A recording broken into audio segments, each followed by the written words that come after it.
So this morning, I noticed the birds flying around my truck again. So I park every night. I move my truck probably, I don't know, at least once a day, every other day minimum. But I went out yesterday fishing, came back, parked at about 3 o'clock. You see these markings? Yeah, bird poo-poo. But look at this. This is the second day in a row this has happened. See that? Up under my tire well. But you got to see this.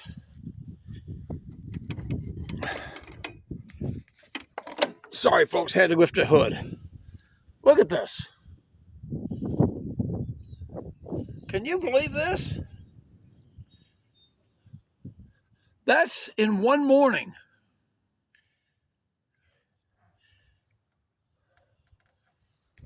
All that room out there.